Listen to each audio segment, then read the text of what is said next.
Chromium plant. The brother of the guy who's got the chromium plant. The guy who was the brother of the chromium plant. Chromium plant in Kazakhstan. Chromium plant in Kazakhstan. Next time you see something chrome-plated, take a deep breath, cough it out, and think of the Trump Soho. Back to Trump! How does she do that?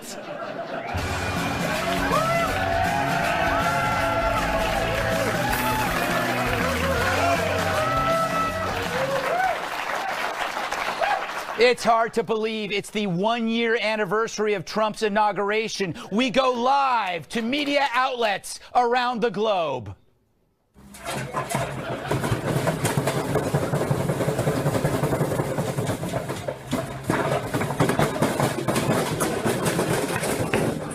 Whoa, that's pretty rough for them. But Trump merrily rolls on. First, there was his physical, which turned into the most transparent examination of a world leader in history. Can you assess the president's mental fitness for office? There was an incident recently where the president appeared to slur his words while giving an address. Did you look into what the cause of that might have been at all? He does have heart disease, is that what you said? Are you ruling out things like early onset Alzheimer's? Are you looking at dementia-like symptoms? With the high cholesterol, are there any concerns for his heart health? Can you explain to me how a guy who eats McDonald's and Kentucky Fried Chicks and all those Diet Cokes and who never exercises is in as good a shape as you say he's in? There's a healthy group. All that's missing here is a video of his digital rectal exam. And what did we learn? That Trump's in better shape than anyone on the planet. Some people have, just great genes. I told the president that if he had a healthier diet over the last 20 years, he might live to be 200 years old. I don't know. 200! So technically that means Trump is really just 25 years old right now. That doctor kicks ass. He's so good, he should have his own show. This Tuesday on Bedside Manner, he's the doctor who breaks hearts as he mends them. He can remove your appendix, but tickle your funny bone. If something should happen to you over the next few months and you should fall ill at some point, then most likely I will be the one called to come and take care of you. Now with quicker pulse, higher blood pressure, and chronic awesomeness. 22 years of medical practice meets a press corps on life support. The president would be clinically obese if he was just an inch shorter, which he probably is. They tried his patience over his most important patient. But when breaking news makes a house call, will journalistic integrity be left in the waiting room? There's no question that, by all standards, by all metrics, the president does have heart disease. Rear Admiral Dr. Ronnie Jackson stars as Dr. Brock Artery. John Roberts as Professor Clive Von Hickerson, Jim Acosta as Vic Jerkface, John Gizzi as Scrubs McGee, and Hope Hicks as Hope Hicks. Bedside Manner. Don't miss the season premiere, I See You in My Dreams.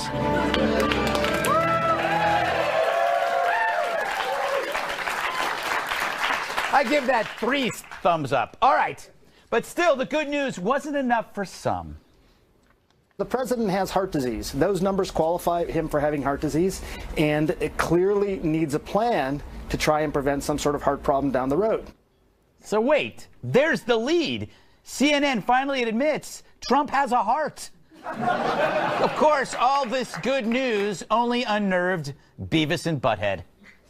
He sounded like a sycophant. He didn't sound like a doctor. I'm sure this guy's a great guy, great physician, blah, blah, blah. He shouldn't have sounded so Trumpian, first of all. And second, Well, did he write it? He works in a White House where just about everybody who makes public statements lie. What is she doing on her little phone? They're like that couple that you get stuck next to at a wedding reception table that makes you want to gnaw your own face off.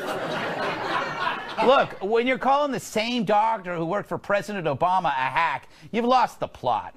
Which is why the fake news awards was perfect timing. As the press gave Trump's physical a physical, he gave one right back. And get this, turns out he's in way better shape than they are.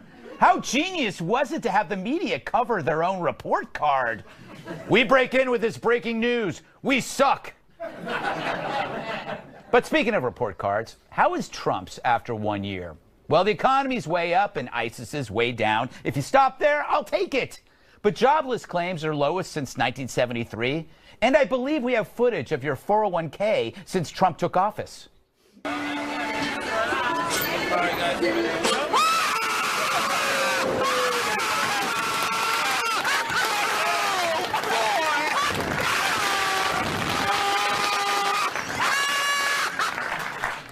And Trump's tax plan was so good that even Apple's Tim Cook is offering bonuses and bringing thousands of new jobs to the U.S.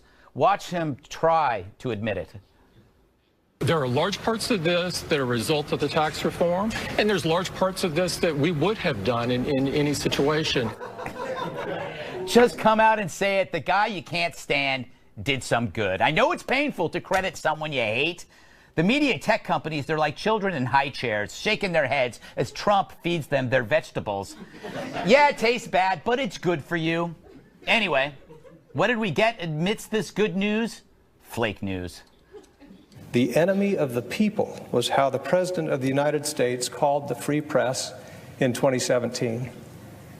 Mr. President, it is a testament to the condition of our democracy that our own president uses words infamously spoken by Joseph Stalin to describe his enemies. Very, very moving, but very false. Flake's attack was actually fake news because Trump never said the media was the enemy of the people. He said fake news was the enemy of the people. That's no small change for a fed a storyline that undermines the ability to criticize the press. Trump treats the media like flies buzzing around his ears, reminding them it's not the reporters who are important, but the people they report on. No wonder they're pissed. So here's my one-year assessment. If Trump can just control himself, he might end up being a figure for the ages. The entire planet is feeling his impact every day. They're talking about him in the jungles of Borneo.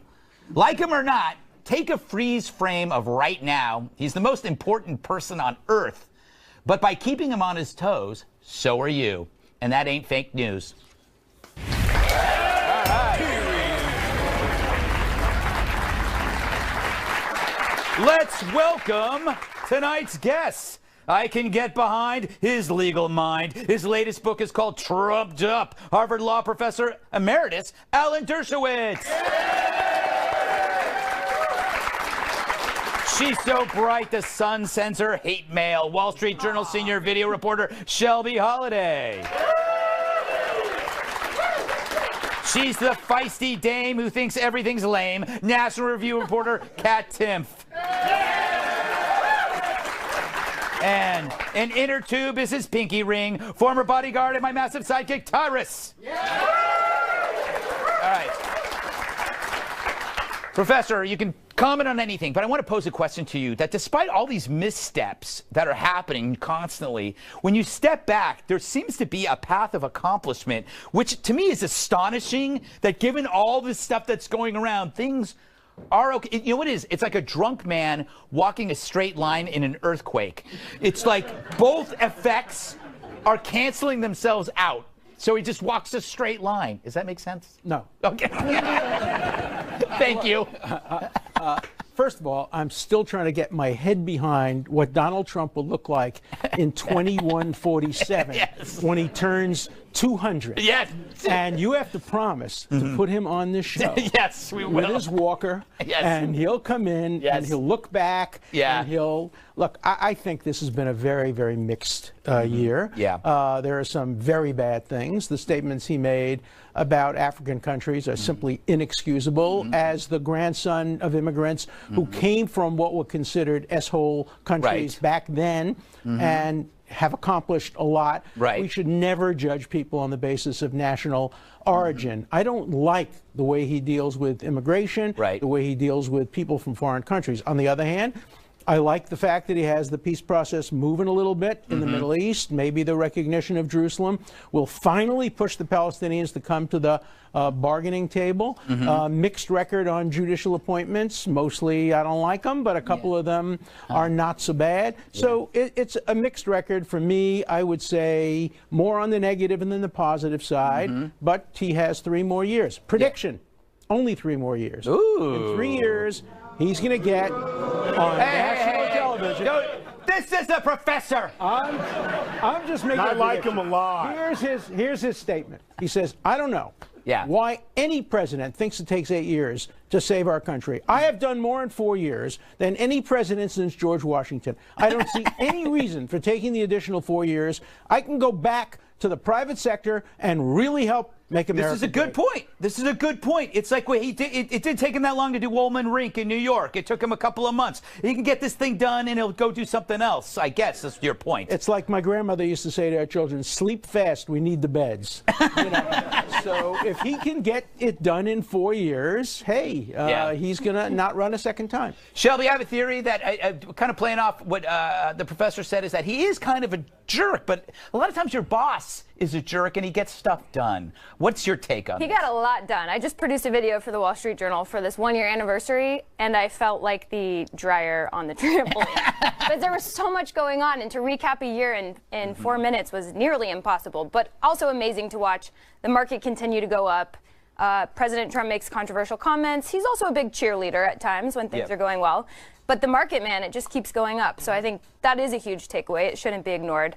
I do have a bone to pick with the fake news awards. You cannot come out with fake news awards and have the #1 fake news issue be an op-ed columnist. That is not a reporter. That is not news. You are undermining your entire point when you're but you overmine it when you pick Krugman, because boy does he deserve it. Guy might have said something that was not exactly right, but Krugman, he's not news. He's an opinion maker that everybody respects, no matter how crazy he is as He's he an pets opinion his maker. cat. But why not call it fake media awards? And also, you have better things to do. I think it's fun. I get your point, though. I get your point. Kat, I want to talk to you about the health thing, but you can talk about whatever you want. He really is. He had that guy out there for an hour with Dr. Dreamy answering everything. Yeah, which is my nightmare. That's true. If I was ever in public office, they'd be like, oh, she's crazy, within about 3.5 minutes. I don't eat healthy. Sometimes I don't eat until nighttime because I'm too anxious. Yes. I have about 30 pairs of penguin socks that I wear year-round. Yes. I have a cat that I let sleep in bed with me, and if he doesn't sleep in bed with me, I can't sleep. I watch episodes of Bob's Burgers on loop every single day as I'm getting ready, as I'm in the shower. I'll play it real loud. The neighbors love that. The neighbor lady would come in as a witness on CNN being like, listen, the noise that's coming from her apartment. Thank God that we don't just let TV doctors diagnose us, because if we did, we'd all be screwed. That is so true. All right, Tyrus, a big finish here with you. I'm stuck on the whole. How many pairs of penguin socks? Between 30 and 50 from my Auntie Barbara. You want to make fun of my Auntie Barbara? She's a very nice lady. Thanks for watching, Auntie Barbara. Yes. Hey. And Uncle Frank. Yes, can't leave out Uncle Frank. So what do you think? I think you have, even if you're a supporter of Trump, you would deceive yourself if you don't admit there is a sense of chaos. It's like you're in a bar in an old West, an old Western where at any moment things could start flying. I think, well, yes and no. And just to go back to one thing, I actually was irked out my mind with all the coverage on his physical. He passed his physical. Yeah. And it wasn't good enough. So they kept looking for, well, how does he sit? Is he pronated? Does he look for anything? Like, does he have hangnails or anything we can use to take against him? And the best part was, and I'll leave them nameless because I'm sure it's some kind of shaming, but these really, really chubby reporters at CNN who sit in chairs and tables, and when the camera angles turn, you see the little bellies because they work out, are talking about him, calling him obese. Yeah. That was hilarious. Like, everyone in America is damn near obese if you do it right. I mean, if you follow the scale, I should be in a walker on my 600-pound life, leaning for Big Macs. But I mean, it's amazing to me that the people that were talking about him, there was no mirror in CNN while you were running your mouth. Like, he's an older man. Of course, he's gonna have a little bends and ticks on his heart. He's supposed to. He's an old man, but he's fine. He passed physical. Move on. You know, it's funny. I gotta wrap this up. I'm jealous that Trump can eat whatever he wants. I call this old school health. He's not personal trainer healthy that you see everywhere. Personal trainer healthy. They're muscular, but all they do is eat like strained kale. He's dock worker healthy, which is like he eats anything he wants, but could twist the head off a deer. Grumpy old man. Grumpy old man. The old man ate bacon and beer every day. You know, it's funny, but it does reflect a very serious problem that we're trying to pathologize political differences. First, we try to criminalize That's your them. book. Now we're trying to pathologize them, but the Republicans did the same thing. When Hillary Clinton tripped going into that car, people were diagnosing her. Look how sick she is. Yeah, it's She's true. not qualified to be president. We were right, though. From both sides. Let's cut that out of both sides. Let's get whoever gets elected, let them govern. It's a good point. It's a good point. It's fair point there. Up next, the Fire and Fury book will now be a TV movie. I hope I get to play Stormy Daniels.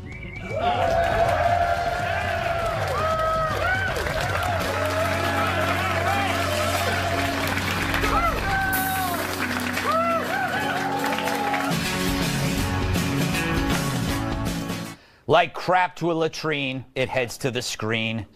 This week it was announced Michael Wolff's best-selling book, Fire and Fury, would be turned into a TV series. I'm not sure that's a good idea. Look, I've written books, I've done TV shows. TV exists to make books more interesting. How do you make Trump more interesting than Trump? How are they going to make a TV version that's more interesting than the real thing? The guy's a walking blockbuster. So good luck to them. But I don't think Fire and Fury is going to work on TV. I'm pitching a competing show called Fire and Furry. Here's a clip of the pilot episode. I piccoli crescono, ma le abitudini rimangono le stesse. Vero? Sempre le solite abitudini? Brutti vizi, eh? And they are delicious. Shelby, my theory is that you can't. How can you make what's really happening better without making it up? Yeah. I have no idea. And I was talking to a friend in the publishing world, and he said you never usually see nonfiction books become something funny or comical. All I can picture in my head is Veep for some reason. Yeah. Just something totally bananas. And he said we just don't see that happening. It's a nonfiction book, but you never know. And I just think it's going to be hard to outdo whatever you're trying to do. Alec Baldwin does Trump with a ream of writers, a team of writers, and Trump is funnier without that, Dershowitz, because he's real. Well, but you've adapted books into movies. Right. I mean, could you do this? Only on one condition: if you could get Trump to play himself. Yes.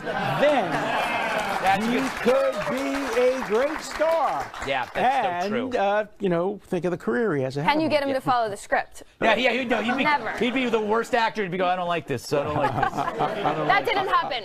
Can you get Stormy Daniels to play herself? I want to do the hotel scene at least 3 times to get it right.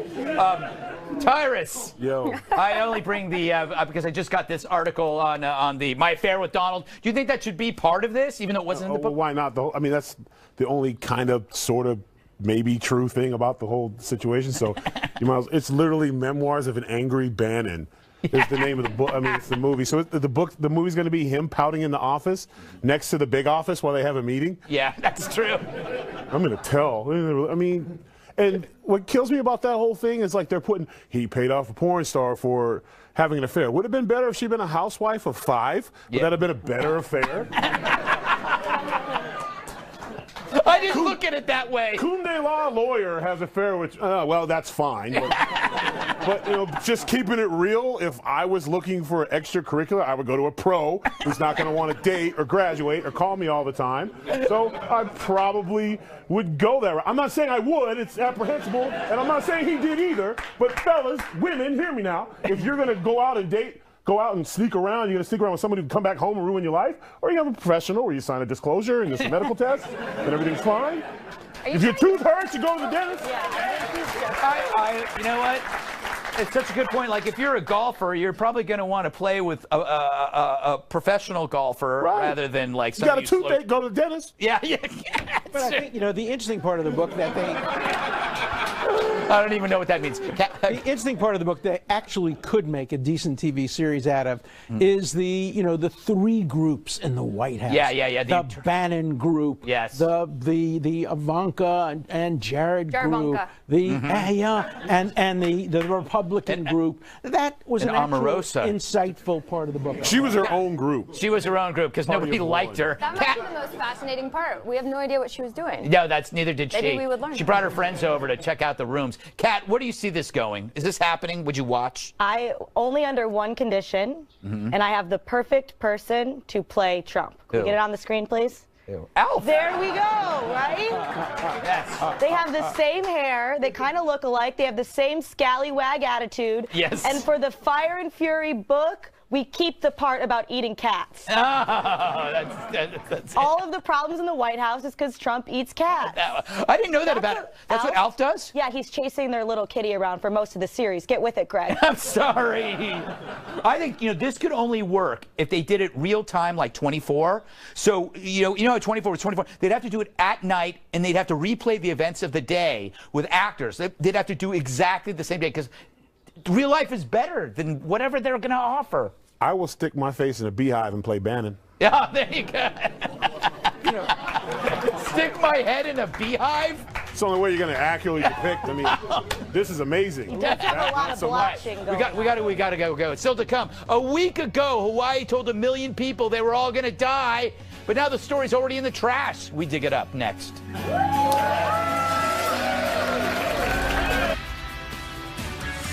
Live from America's News headquarters, I'm Marianne Rafferty. The blame game goes on in our nation's capital. A rare weekend session ended Saturday night without a deal to fund the federal government. Republicans and Democrats are pointing the finger at each other for the government shutdown. Democrats are demanding that any short-term deal include protections for so-called dreamers, young, undocumented immigrants.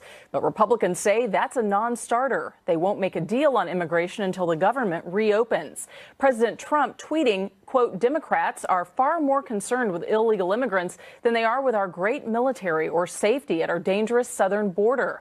They could have easily made a deal, but decided to play shutdown politics instead. And if no deal is reached by Monday, about 800,000 federal employees will be furloughed. Congress returns to work Sunday afternoon. I'm Marianne Rafferty. Now back to the Greg Gutfeld Show.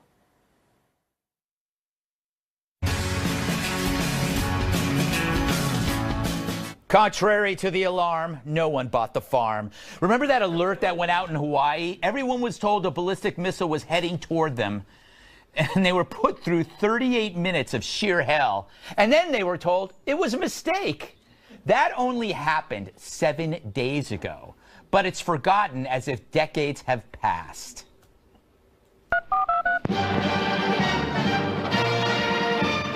Beautiful Hawaii. Nothing but warm beaches and smiling faces. But not way back in the year 2018. Back then, technology was primitive to say the least.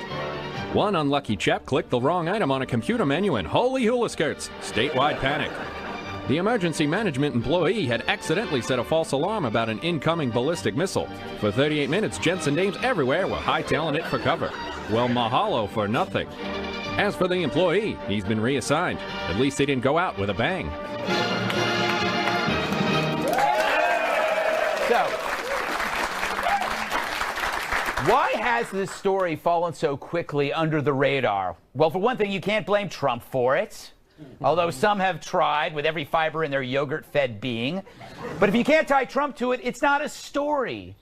So what if parents were putting their children down manholes and priests were absolving flocks of people of their sins and families were tearfully saying goodbye to each other?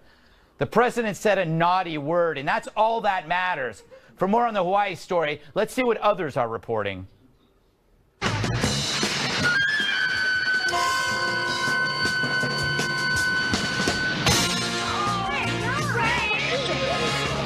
is he? I don't know. I can't see him. It all goes back to the little tiki doll, doesn't it? Tyrus, I can't believe that we don't talk about this. Is like, just because it was a false alarm, we're not taking it seriously. And you know what, the part that really bothers me is it took 38 minutes. Yes, and they knew 5 minutes. 38 minutes. Well, before that ballistic missile, that should be national security. I don't think your local state should be taking care of that, obviously. But in those 38 minutes, do you know how many marriages were ruined? Yes, true. You know that moment where you're like, I never liked your mother. I only stayed with you for the kids. I'm the only one on this panel old enough to remember duck and cover. Yeah. When I was a kid, We were scared out of our wits. The Russians were going to come. They were going to blow us up, but we would be saved because we got on our knees under our desks and prayed. And that brought back these terrible, terrible memories. Yeah, it was nuts, Shelby. My wife was there. Thank God I wasn't, because I am the worst. I know. I would have covered myself in slow-moving elderly. And I would have. I would have been like, they would have been shields. Hey, you insulting me here? Come on. You're the guy who had to apologize after the false alarm. Honey, dear, I didn't mean to kick you out of the refrigerator. I'm sorry. Yeah, it was like, I leave the family behind. Yep. No, I was going to look for help. Yeah. No, but you really can't imagine what it was like to be there. Right. And clearly this person had no business being near a button when we have heard so much about big, powerful buttons, and there are genuine fears that that button might be pushed. There are a few things that were really scary that came out of this news, though. The AP reported, according to a man who was contracted by DHS to study the wireless alert, it could take 30 minutes for other states to write and blast a message about a missile. That's a problem we should probably fix. Right. And a nationwide system for mobile devices has never been tested. These are things that just seem so simple. And the fear is that we've moved on so quickly from the news. Will they ever be fixed? We move quickly from everything. You think about the Vegas shooting. We act like that's happened 10 years ago, and we still don't know what the hell happened. Kat, you said you disagree on what? I disagree. I don't think there should be any of these warnings at all. Oh, really? Why? If you're gonna get missile bombed to death, what are you gonna do about it? Get a raincoat so you don't get wet?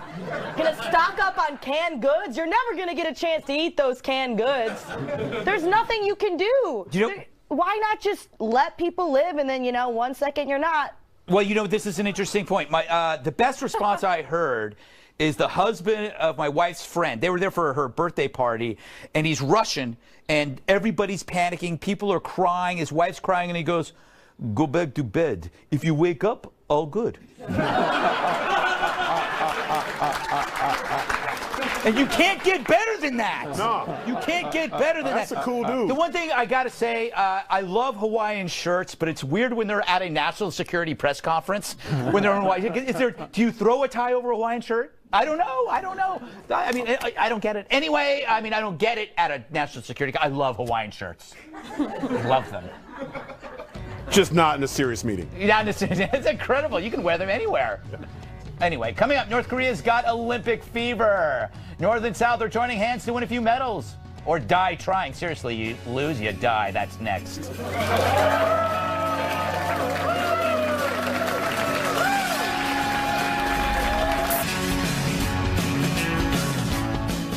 Their dear leaders sending cheerleaders. North and South Korea will march together under a unified flag at next month's Winter Olympics in the South. They've even agreed to field a joint women's ice hockey team. The North will also send 230 cheerleaders to their death. But a foreign minister says the world shouldn't be so naive about the North's participation. Adding, quote, "I believe that North Korea wants to buy some time to continue their nuclear and missile programs." Meanwhile, an American expert on North Korea may have come up with the best bloody nose option for a military strike against Kim Jong-un. Blow up his personal toilet. Apparently, all the pictures of Kim Jong-un at missile launches have one thing in common. Take a look at the back left of this picture. His porta potty is always nearby. As Jeffrey Lewis explains, taking it out will, quote, "send an unmistakable message. We can kill you while you're dropping a deuce." I'm never pooping again. As for the Olympics, they've added a new sport that promises to be a huge hit.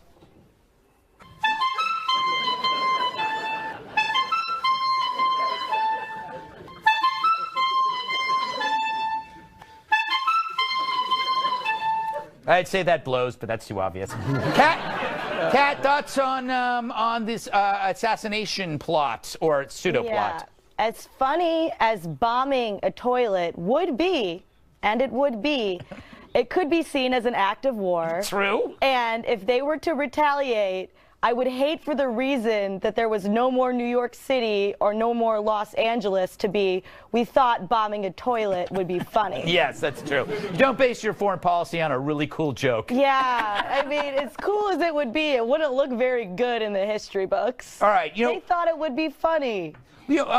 Professor, do the Olympics help foster diplomacy between adversaries, or does it only help rogue nations like North Korea to put a polished face on their misery? Of course, if you go back to 1936, where the world welcomed Hitler and the Nazis and allowed them to disqualify Jewish runners, and Hitler wouldn't ultimately shake hands with Jesse Owens, all of that, it can be used as a terrible, terrible show helping tyrannical regimes. On the other hand, it also, think of how many of these cheerleaders are going to go back to North Korea. I hereby offer to represent any of them who want to defect. But that's... Okay, but they don't have to be a cheerleader. But think about this. They don't have to be a cheerleader. Anyone who wants to defect, I'm their lawyer. But see, now here's the reason why I think they're not going to defect. Each one of those cheerleaders' families are probably in a room, right? Right. They're probably in a room, and it's like, if you don't return, they're a casserole for the starving citizens. That's what I hate to say it, but there are reports that there's some bad dietary. You think is in the burger? Yeah. But Go ahead. The cheerleaders are interesting because when you read the headline, it sounds really silly. They're sending this huge group of cheerleaders, couple of athletes.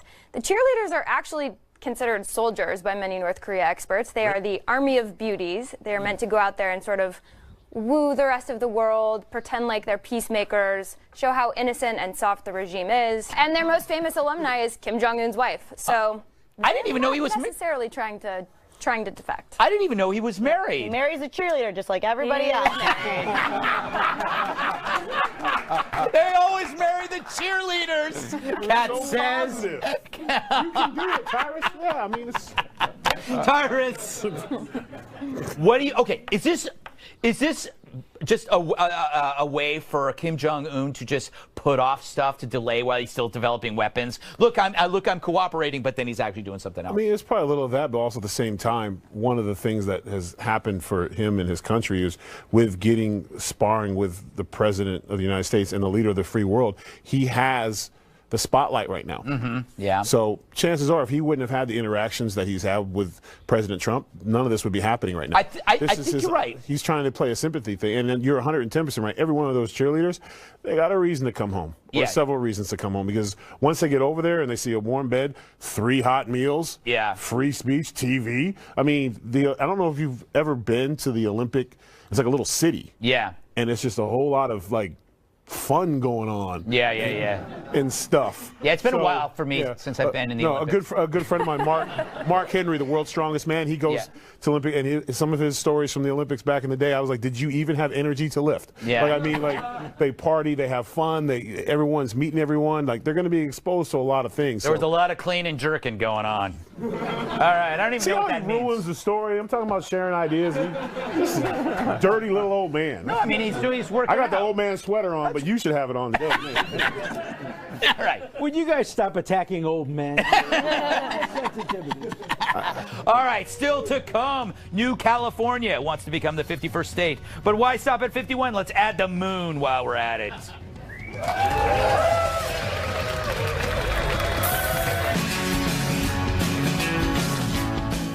Would it be great to have a 51st state? I speak of the New California movement, which seeks to create a new state by separating California's rural areas from its metropolitan coast. Its founders, it's really just 2 guys, cite overtaxation, regulation, and mono-party politics as the reason for the split, which are all good reasons for pulling out.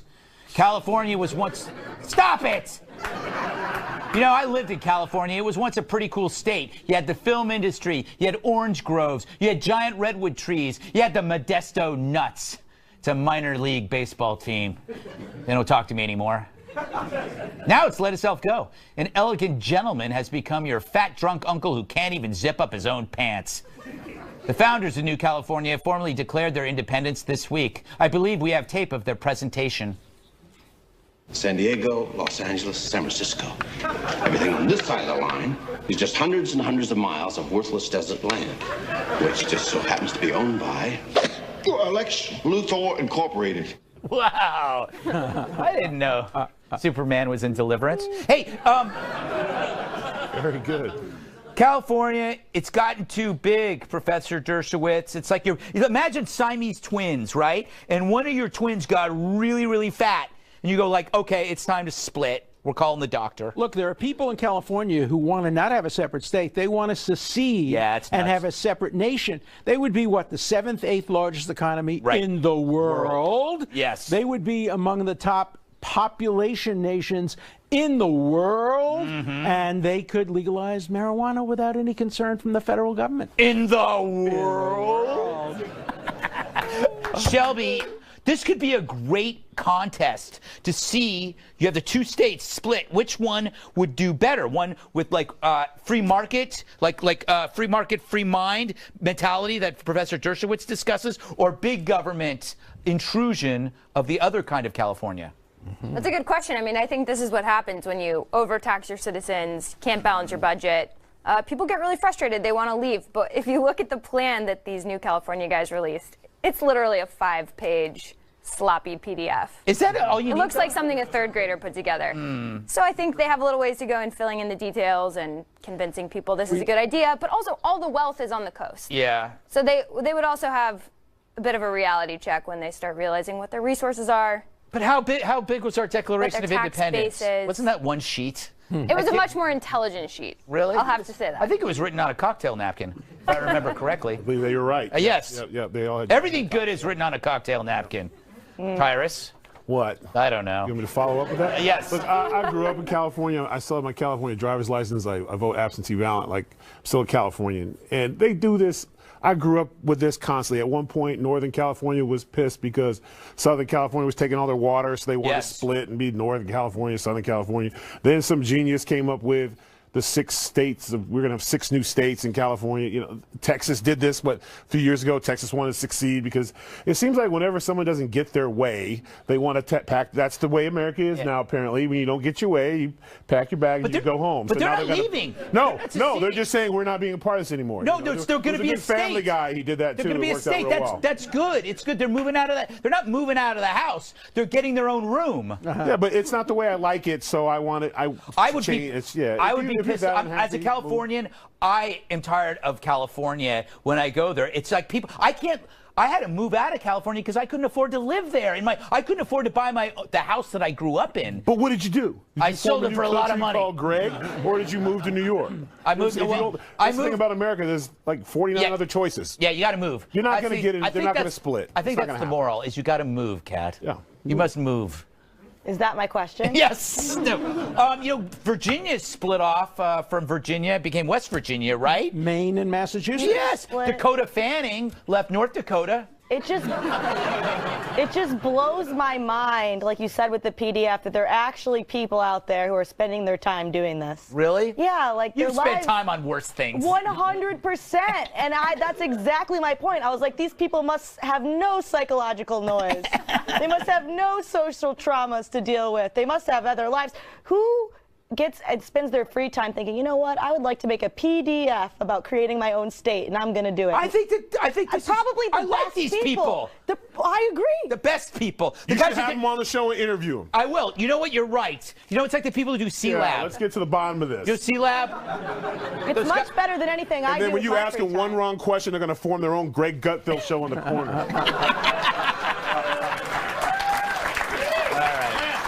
All right, enough. Don't laugh at that. Final thoughts. If you leave now, I'll replace all of your relatives with exact replicas.